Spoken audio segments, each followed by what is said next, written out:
पिछले कुछ दिनों से गांव का मौसम कुछ ज़्यादा ही खराब हो रहा है। दिन में बहुत ज़्यादा कड़क धूप रहती है तो रात के समय बहुत ही ज़्यादा ठंड होती है। ऐसे मौसम के कारण बीमारी गांव में बहुत ज़्यादा बढ़ गई है और बीमारी के साथ साथ दत्तू का काम भी बहुत बढ़ गया है, क्योंकि सनकगढ़ गांव में दद्दू इकलौते ही वैद्य है। दद्दू की सहायता करने के लिए बच्चे भी दद्दू के साथ जाते हैं। दद्दू लोगों की जांच करते हैं तो बच्चे उनके घर दवाइयाँ पहुंचाते हैं। पिछले कुछ दिन छोटू, ढोलू और दद्दू के दिन ऐसे ही गुजरे हैं। आज छोटू, ढोलू और दद्दू साथ में बैठकर भोजन कर रहे हैं। तभी अचानक बहुत जोर से बारिश गिरने लगती है तो छोटू दद्दू से कहता है, दद्दू, अब ये बिन मौसम बारिश की वजह से तो बीमारी और बहुत ज़्यादा बढ़ जाएगी ना। छोटू की बात सुनकर दद्दू छोटू से कहते हैं, हाँ हाँ बेटा, मगर अब क्या कर सकते हैं, हमें लोगों की मदद करनी ही पड़ेगी। लेकिन हम बाहर नहीं निकल सकते अभी, क्योंकि अगर हम भी बीमार पड़ गए तो फिर लोगों की मदद करने के लिए कोई नहीं होगा। हमें इंतज़ार करना होगा बारिश के खत्म होने का, और तब तक हमें खुद का भी ध्यान रखना होगा। दद्दू की बात सुनकर छोटू और ढोलू भी तय कर लेते हैं कि जब तक बारिश चलती रहेगी वो दोनों एक दूसरे का और दद्दू और शेरू का ध्यान रखेंगे। अगले कुछ दिन तक बारिश ऐसे ही बरसती रहती है। कुछ समय बाद बारिश तूफान में बदल जाती है। बहुत ज़्यादा हवाएं, बहुत ज़्यादा बारिश, बहुत ज़्यादा परेशानी सनकगढ़ के लोगों को हो रही है। दद्दू छोटू और ढोलू के लिए दिन में 3 से 4 बार गर्म पानी बना कर देते हैं और खुद भी गर्म पानी ही पीते हैं। वो तीनों एक दूसरे का ध्यान रखते हैं ताकि उनमें से कोई बीमार ना पड़ जाए। कुछ दिनों बाद बारिश और तूफान रुक जाता है। छोटू, ढोलू और दद्दू बाहर निकलते हैं ये देखने के लिए कि इस बिन मौसम बारिश का क्या असर पड़ा है। दद्दू बच्चों से कहते हैं, बच्चों, इस बिन मौसम बारिश के वजह से बहुत ज़्यादा परेशानियां गाँव वालों को हुई है। लोगों हमें बुलाए इसका इंतज़ार नहीं करेंगे। इससे बेहतर है हम खुद ही सबके घर जाए और लोगों की जांच कर लें। शायद कोई ऐसा इंसान हो जिसकी देखरेख करने वाला कोई ना हो। ऐसा इंसान तो हमें बुला नहीं पाएगा ना, तो इसीलिए हम खुद सबके घर जाएंगे और सबकी जांच करेंगे। छोटू और ढोलू दद्दू की बात में सहमति भरते हैं। वो तीनों नहा धोकर नाश्ता करके तैयार होके घर से बाहर निकलते हैं सबके घर जाकर जांच करने के लिए। जब वो बाहर निकलते हैं तो देखते हैं कि बारिश और तूफान ने बहुत ज़्यादा विनाश किया है। पेड़ पौधे ऐसे ही गिरकर रास्ते में पड़े हैं, और क्योंकि बारिश इतनी थी तो कोई सफाई करने वाला भी इसे साफ न कर पाया और गंदगी हो चुकी है। रास्ते पेड़ों की वजह से जाम है और चलने फिरने तक की जगह नहीं है। जब वो आसपास देखते हैं तो बाकी लोग भी अपने घर से निकल चुके हैं और इस विनाश को देख रहे हैं। तभी बब्बन चाचा अपने घर से बाहर निकलते हैं और दद्दू को देखते हैं और दद्दू को आवाज देते हुए कहते हैं, अरे क्या हो गया दद्दू, बड़े परेशान दिख रहे हैं। ये विनाश तो मुझे भी दिख रहा है, मगर अब हम क्या कर सकते हैं। लेकिन आपको देखकर ऐसा लगता है कि आप तो कोई और ही बात से चिंतित है दद्दू। बताइए क्या हो गया, शायद हम आपकी सहायता कर ले। बब्बन चाचा की आवाज सुनकर दद्दू बब्बन चाचा से कहते हैं, अरे बब्बन, क्या बताऊं तुम्हें। एक तो ये बारिश ने इतना विनाश कर दिया।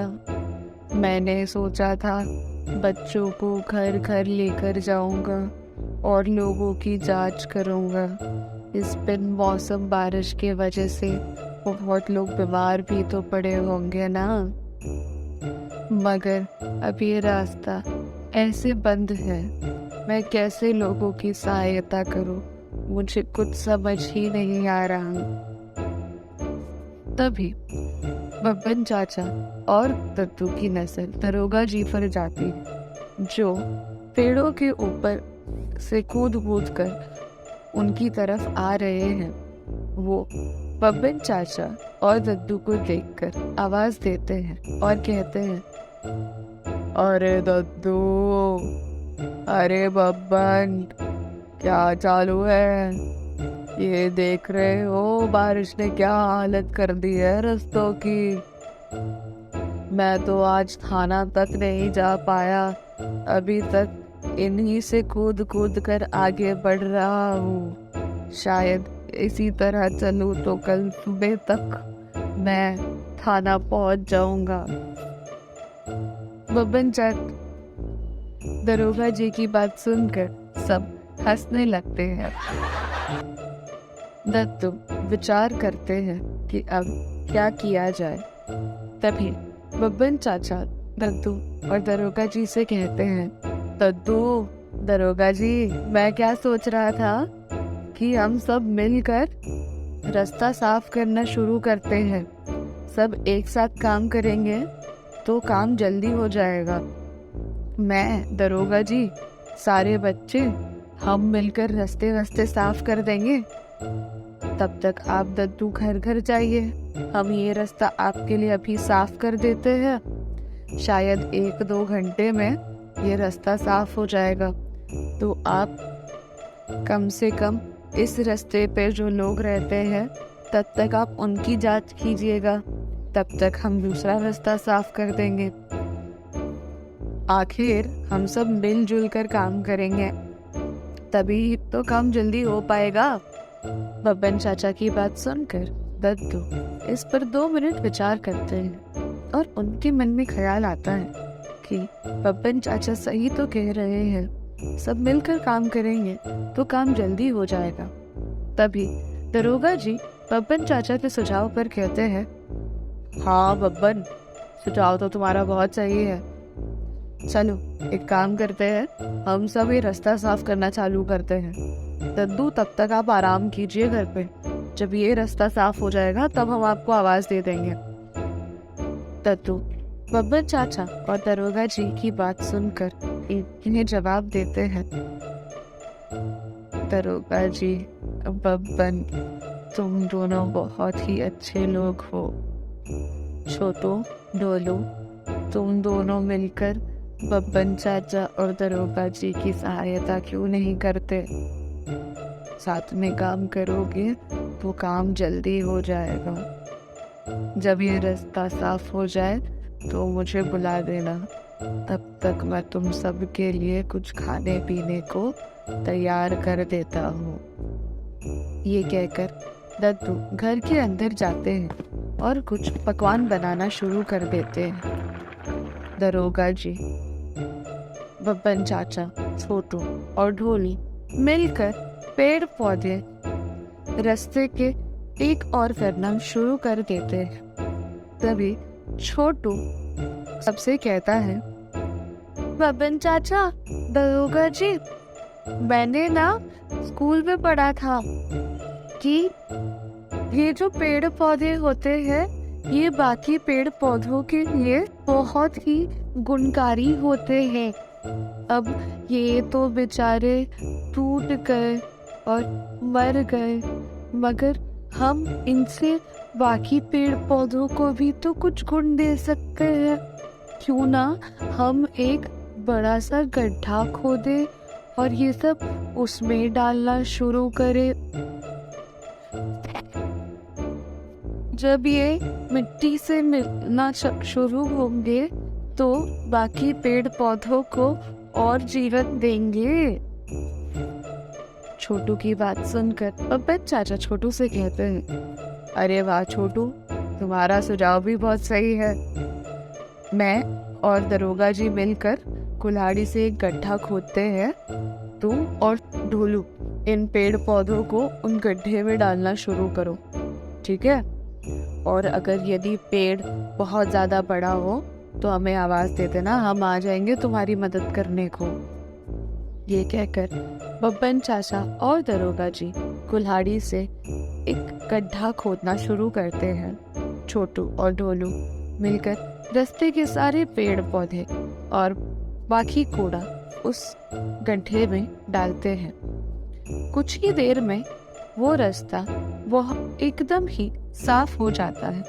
तभी दरोगा जी दद्दू को आवाज देते हैं, दद्दू, अरे दद्दू आ जाइए बाहर, हमने कर दिया आपके लिए रास्ता साफ, आ जाइए दद्दू। दरोगा जी की आवाज सुनकर दद्दू बाहर आते हैं और देखते हैं कि सबने मिलकर बहुत ही अच्छा काम किया है। वो कुछ समोसे और ताजे फलों का रस सबके लिए लेकर आते हैं और सबसे कहते हैं, आप सब ने मिलके इतना अच्छा काम किया, अब मैं आपको इनाम तो नहीं दे सकता, मगर हाँ, कुछ पकवान जरूर दे सकता हूँ। आप सब खाओ पियो, तब तक मैं लोगों के घर जाकर उनकी जांच कर आता हूँ।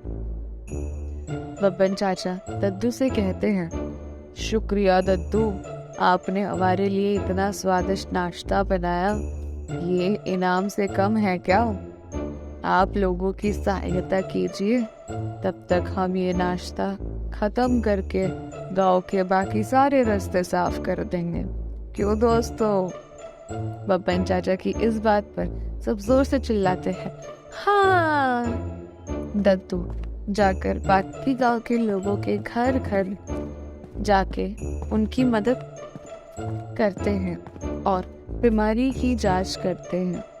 यदि कोई उन्हें बीमार मिल जाए तो उसे दवाइयाँ मुफ्त में देकर आते हैं। आखिर यही तो समय है जब गांव वाले एक दूसरे की मदद कर गांव का संतुलन बनाए रखते हैं। दद्दू जैसे ही लोगों के घर जाकर उनकी जांच करते हैं और उन्हें बताते हैं कि उनका वहां तक आना मुमकिन कैसे हुआ, तो लोग भी दद्दू से कहते हैं कि वो भी जाकर बब्बन चाचा और दरोगा जी की सहायता करना चाहते हैं। ऐसे कर कर गांव के सारे लोग रास्ते पर आ जाते हैं और रास्ते साफ करना शुरू कर देते हैं। देखते ही देखते गांव के सारे रास्ते सही हो जाते हैं, साफ हो जाते हैं। और ये सिर्फ इसलिए मुमकिन हो पाया क्योंकि लोगों ने मिलकर एक दूसरे की सहायता की और काम जल्दी हो गया। अंत में जब सब मिलकर भोजन कर रहे होते हैं तभी दद्दू छोटू और ढोलू से कहते हैं, तो बच्चों, आज क्या सीखे तुम दोनों? दद्दू के सवाल का जवाब देते हुए ढोलू कहता है, दद्दू, हमने आज ये सीखा कि अगर सब मिलकर काम करे तो काम जल्दी हो जाता है, और ये भी कि मुश्किल के समय हमें लोगों की सहायता करनी चाहिए बिना कोई स्वार्थ के।